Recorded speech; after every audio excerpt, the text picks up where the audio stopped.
So, my plan for video this week was to do a reaction to this new movie called The Snowman. It had a trailer out, and I recorded myself reacting to it. Editing is going a little bit weird. I'll have that out. I'll be releasing it sometime soon. But I felt like I needed to talk about something.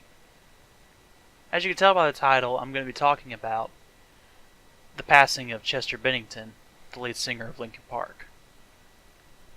Now, I know that someone is listening right now and is probably thinking, oh yeah, well, 10 soldiers died today overseas. Or, hey, someone's parents died today. Where is their video? And don't get me wrong, I feel for anyone who has ever lost someone. But that's not what I'm here to talk about. My heart truly does hurt for the soldiers who've lost their lives, for families who are torn apart. I really do feel bad. But, again, it's not what I'm here to talk about. I'm here to talk about my feelings and express my thoughts on a band and on a person that truly got me through some of the hardest times of my life. So if you're one of those people who's just going to sit here and say to me that I should stop, whining or whatever, and just, say like I shouldn't be talking about this because there are people every day around the world that die. They don't get a video. If you're one of those people and you don't want to hear what I'm about to say, then don't watch this video. It's that simple. I'm also not going to be doing any kind of video over this. I'm going to have a little rest in peace thing with a picture of Chester, because I don't want there to be a distraction from what I'm going to be saying. And it's not me saying that I want to hear my voice. I don't really like to hear my voice all that much. But I want people to kind of focus and pay attention on what it is I have to say, because I have a lot to say about Chester and Linkin Park. I first heard Linkin Park when I was about 10. I was 9 or 10, I was somewhere in there. And, like many people, my first introduction to them was their song Crawling. I overheard it on MTV. Yeah, anyone here remember when MTV was actually music TV, and now it's all just reality shows? I remember how much I liked the edginess of it, how hard-hitting it was, and I also remember Chester's vocals and how powerful they were, and how he was just driving this band.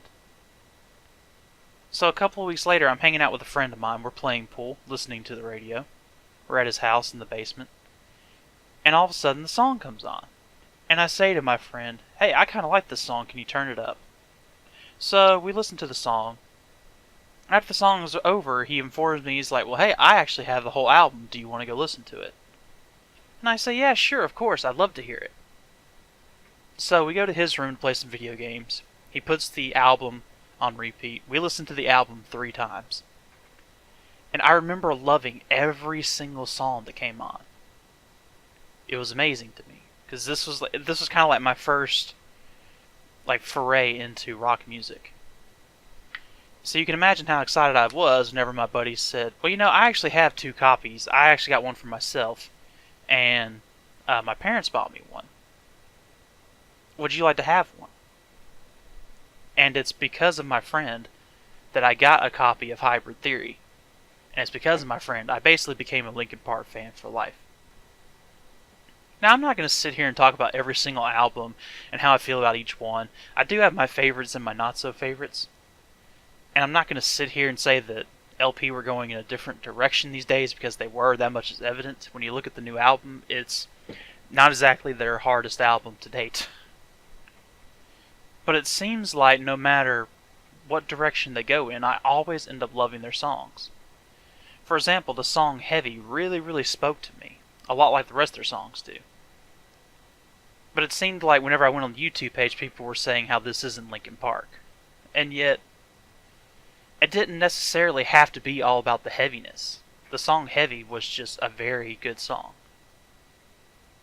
With that being said, though, I need to talk about one album in particular. My favorite Linkin Park album of all time, and one of my favorite albums, just period. and the album is Meteora. Every song on that record, to me, is a masterpiece of nu metal, rock, whatever you want to call it. The album explores so many themes and ideas, and it was It was like the perfect album for me.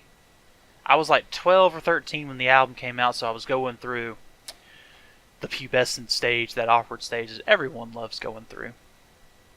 And this album really got me through those awkward development years when I was first started going to middle school, and things weren't necessarily going great my first year of middle school.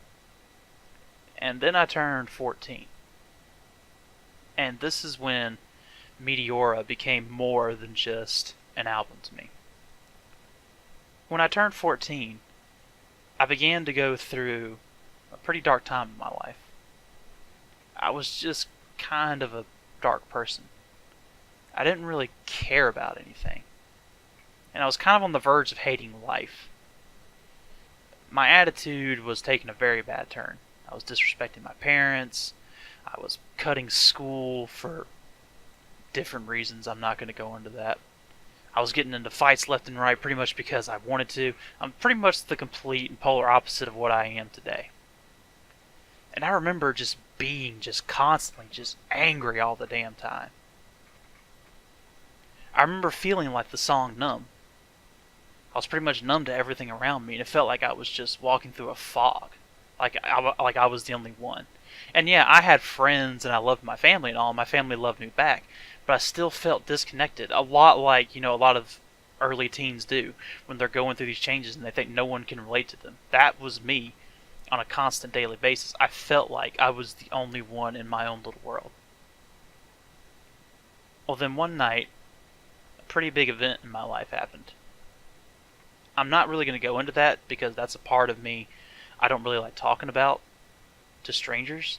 And even though I don't know, and even though you don't know me, I mean, it's still, to me, it's just something that I don't really like to talk about, only a few to let people know about this stuff. But a pretty big event happened in my life. I remember coming home and sitting down, and I listened to Break the Habit over and over and over again. And I said to myself that night, I wasn't going to let this anger control me anywhere. I was just going to let it go. And so I did. It took some time to get truly over it, but I did eventually get over it. And one of the reasons why is because of Meteora. It's one of the main reasons why I got out of that fog, and I truly felt like I belonged somewhere. And of course, whenever you think about breaking the habit, Chester's powerful voice is the first thing that comes to mind when I hear that song in my head. Have anyone else try to sing that song, and that song is not as powerful. I dare you to find someone to try and sing that song. He had such emotion in that song. He knew when to scream, knew when to drive his vocals for the optimum effect of the song. And that's really what Chester was good at. He knew when to drive his vocals and when to dial them back. And his voice, my God, it was just powerful. When you heard him sing, you knew he was like putting it out there. And while I did enjoy Mike laying down a rap over their songs, Mike Shinoda to me is a pretty dang good rapper, I think. Definitely not as mainstream as some other people, but I think he's pretty dang good. But Chester, for me, was the driving force of Linkin Park.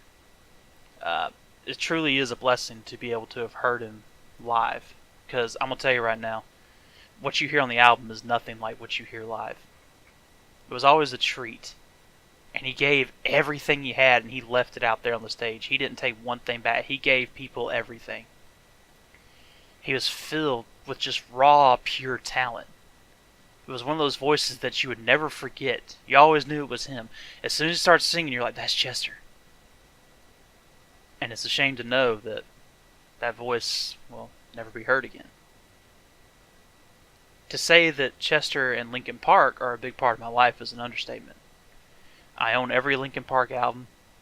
I've been to every Linkin Park show that came to my town except for one, because I was a broke college kid who couldn't afford $90 for a lawn seat. They got me through one of the darkest times of my life with their music. Linkin Park was amongst one of the first influences me to actually pick up the guitar and actually learn it. I share so many fond memories of going to their concerts with some of the best friends I could ever hope for. One of the best concerts I've ever been to, 2011, with my buddies Nick and Drew and Nick's sister Nina. One of the best concerts I've ever been to, and I'm so glad I got to share that experience with them.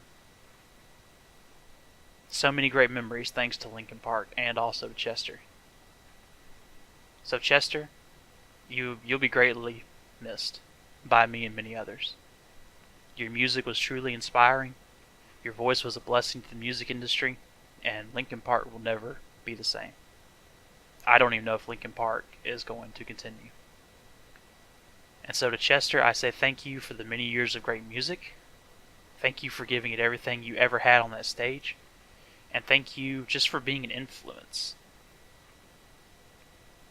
And as for now, I'm going to celebrate the memory of Chester Bennington the only way I know how.